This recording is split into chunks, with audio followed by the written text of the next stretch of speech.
everybody, I'm the Marvelous Mary and we are here today. It is my birthday eve for a few more hours, couple more hours, and then it'll be my birthday. So I'm making cupcakes, and don't be sad that I'm making my own cupcakes because I love baking and nobody makes them as good as me, so there.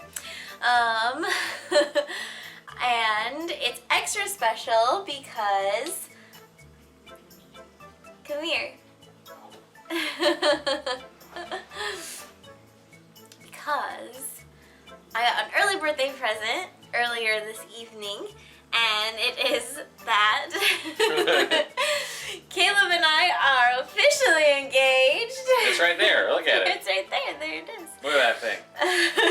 So we are making cupcakes, and we are making... And I'm drinking. I want mine too. Okay. I am making Boston cream pie cupcakes. So it is going to be, thanks. It's going to be a vanilla cupcake with custard in the middle and chocolate ganache frosting. So it's super fun. So the first thing you have to do is make the cupcakes. And for those of you, if you haven't made cake before, it's really not that scary. It can be a little daunting. It is a little time consuming, but it's totally worth it. And especially if you practice, you're just gonna get better. It's really fun, I promise. The best thing you can do is just follow the recipe, and that's it. Like, just follow the recipe. So yeah, so we're gonna make cupcakes. So the first step truly is you should turn on your oven. Turn my oven on. It is preheating right now. I turn it on to 350 degrees, and then you can see my cupcake tray right there too, and it has liners in it thanks to Caleb. So yeah, turn on your oven 350 degrees, and then the next step is going to be to cream your butter and your sugar together. This helps your sugar not be super grainy, and the cupcakes won't be grainy and gritty. So yeah, so definitely cream your butter and sugar. Your butter should be at room temperature. If it's not at room temperature, that's okay. It's gonna take you a longer time to cream them, and it's not gonna be quite the same. So if it's not, if you've had it in the fridge the whole time and you're just like taking it all out to make it, that's fine too. I would just suggest throwing it in the microwave for like 30 seconds just to soften it up, because it will be easier for your beaters to go through.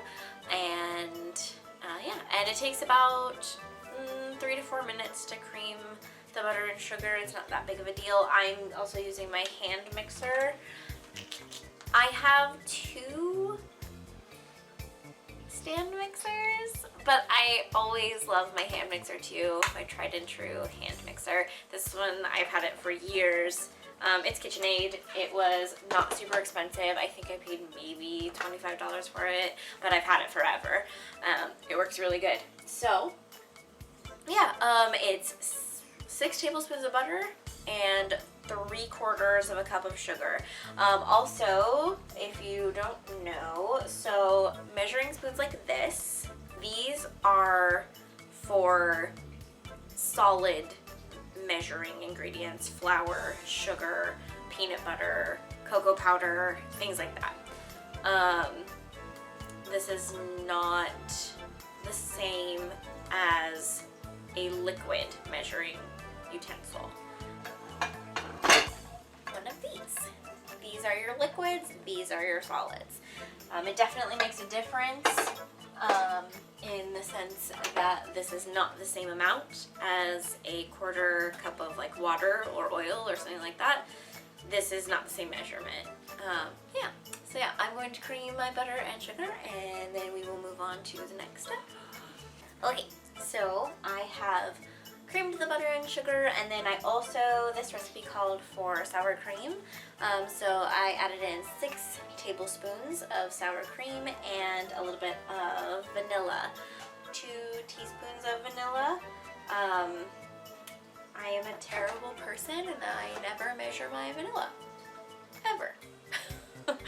I should. I don't. It's fine, and I haven't had a problem yet. And then once you add those in, mix it nice up again, and now we are going to add in this recipe specifically calls for egg whites. It doesn't want the yolks, so you do have to separate your whites from your yolks.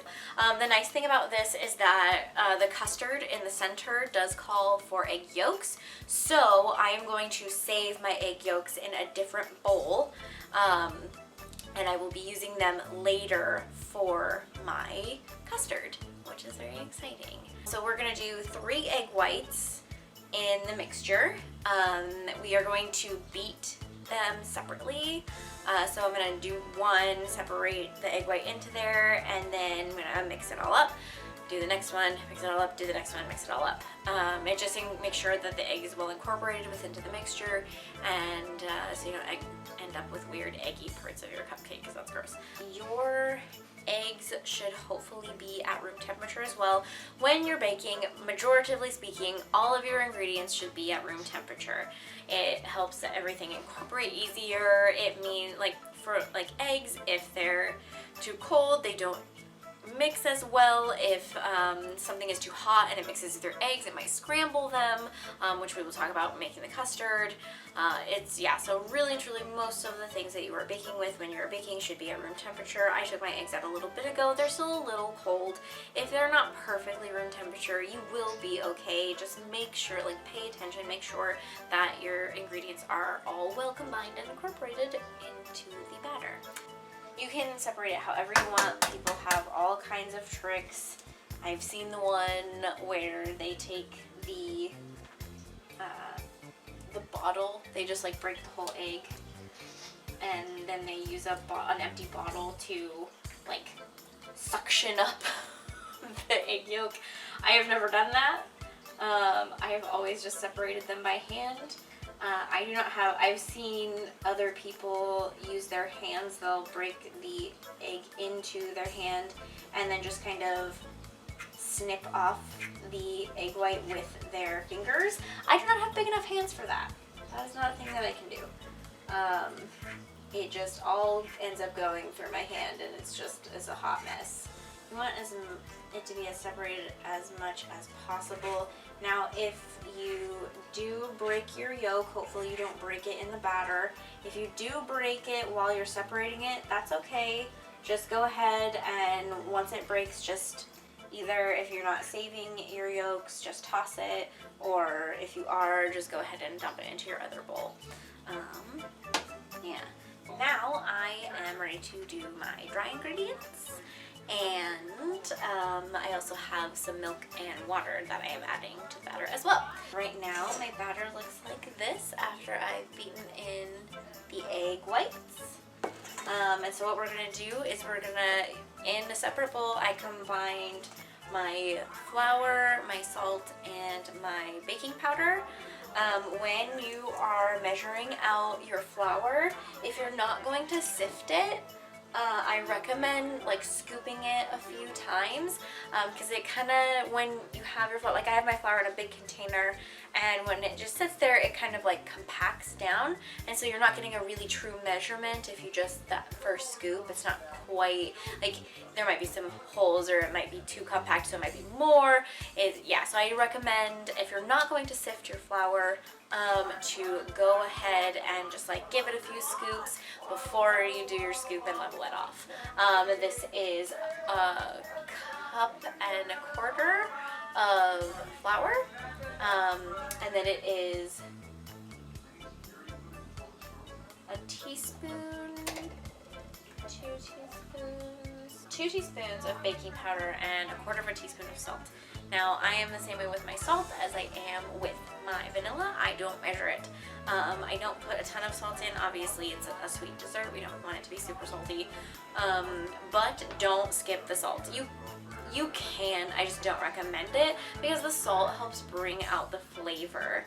Obviously, you don't want to add in a ton. Again, it's just a quarter of a teaspoon. It's very, very minimal. So yeah, always add the salt. It's definitely worth it. You won't regret it. It really helps just bring everything out. And it makes it so that your cupcakes aren't overly sweet, or cake, or whatever. Once you have all of those combined, Then we are going to add half of the dry ingredients to the batter, and then we're going to add in the milk and water mixture. This is 6 tablespoons of milk and 2 tablespoons of water, which ultimately comes out to about 1/3 of a cup of milk, and then I would just do the 2 tablespoons of water. Also mix them up. Don't just like dump all of your dry ingredients on top of each other and then have it in the batter. Don't. Mix your dry ingredients up, give it a nice little stir, make sure that they're combined. And so yeah, I just do about half of the dry ingredients. Give it a nice mix. Especially when you're adding in your dry ingredients, you can start your mixer off on a lower setting, just so that way you don't turn it on and the flour goes poof and goes off everywhere and makes a huge mess for you. I would recommend scraping on the sides of the bowl. Sometimes, your flour gets up on the sides or you don't quite get everything mixed in or whatnot. And yeah, and it creates kind of a problem. So then I'm adding all of my milk and water mixture in. And then we are going to, and once that's mixed in, we are going to finish off with the rest of the dry ingredients. Yeah.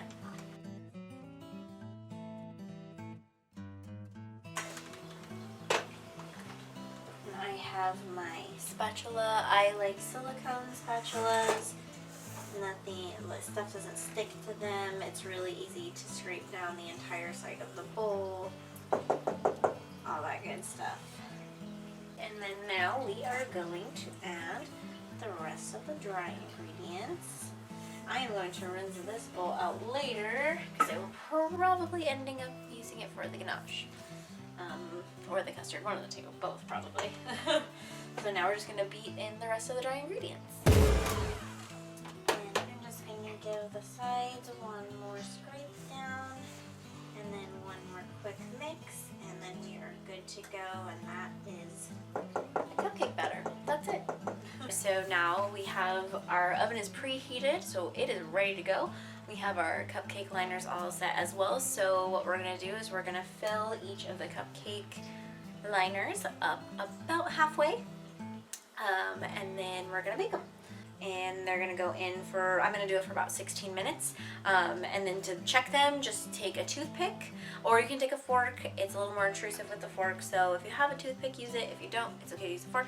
But do the middle cupcake, just poke it down in there. If it comes out clean, then your cupcakes are good to go. And yeah, and after we are done with our cupcakes, while they're baking, we're probably going to get started on the custard. Alright, so as you might have seen, my cupcakes are no longer sitting on the oven or on the stove. They are in the oven. They have about 1:50 left, so a couple of minutes left. And in that time, I have gone ahead and I have kind of beaten my egg yolks all together just slightly and put them kind of off to the side. And then in a medium saucepan, I added a cup and 2 tablespoons of milk with 6 tablespoons of sugar and 2 tablespoons of cornstarch. I'm going to put this on the stove top, and I'm going to heat this until it kind of starts to bubble. And then once it is bubbling, I'm going to turn down the heat to like a low, like maybe a 2, and let it simmer for, let's see, 2 minutes. And then once it's simmered for 2 minutes, we are going to remove it from the heat. After that, it gets a little bit tricky, so we're going to take a little bit of the milk mixture once it's off heat, and we're going to add it into our egg mixture. Just a little bit. This is to bring the eggs up to temperature. You want your eggs to match as close to the milk temperature as they can, so that way when you add the eggs in, it doesn't scramble them. It's disgusting. And there are my cupcakes. So I'm going to take my cupcakes out of the oven. I'm going to put my milk mixture on the stove, and the milk mixture you need to stir continuously the entire time because there is sugar in there, it is milk, it will burn if you don't. So stir it continuously. I will be back as soon as my milk mixture has come up to heat, and we're just gonna let our cupcakes cool. They need to cool completely before anything can be done to them. So they're just gonna be chilling for a little while, and I will be right back. I have my cupcakes cooling on a cooling rack. They cooled in the pan for about 5-ish minutes, and then Caleb took them out of the pan for me and put them on my cooling rack. They're sitting on my counter right now. If you don't have a cooling rack, that is okay, but definitely take them out of the pan to finish cooling. Just set them like on top of a paper towel or something, or on another plate. The cooling rack is nice just because it lets the air get all the way around them. They're not sitting directly on a surface. The surface is ventilated. It's got little holes all throughout it. But yeah, it's great. So while those were cooling, I did go ahead and make my custard. It turned out lovely. You can see that it is pretty darn thick. It is cooling right now. Again, it's just a lot of patience. I didn't scramble my eggs, thank God. But yeah, it's just a step-by-step process. Just be patient with it. Let it come to a little bit of that bubbles before you take it off the heat. And while you are pouring your milk mixture into your eggs, whisk your eggs while you're doing it, while you're pouring. I know it's like pat your head, rub your tummy, but like whisk them while you're pouring it in there, and that will help your eggs not to scramble as well, because it beats a little bit of air into them as you're doing it. And then just stir continuously as it is coming back to a boil. Let it boil for a couple of minutes, and then take it off the heat. Add in a tablespoon of salted butter. I didn't have salted butter, so I did unsalted butter and then added a pinch of salt in myself, which worked just fine. And then also add in a little bit of vanilla, maybe like a teaspoon. Again, I don't measure my vanilla because that's just how I roll. But feel free to, go ahead and just do like a teaspoon of vanilla. Mix it all until it's smooth, and then let that just sit and cool. It is very hot. Again, your cupcakes should be pretty much completely cooled before you do anything else. I'm gonna make the chocolate ganache now. This has a little bit of light corn syrup in it, and that's because we are using it more as a frosting instead of just a coating. So the corn syrup will help it set up a little bit better and stay together, as it were. These cupcakes do need to be refrigerated because there is egg in them, especially the custard. That's the part that really needs to be refrigerated.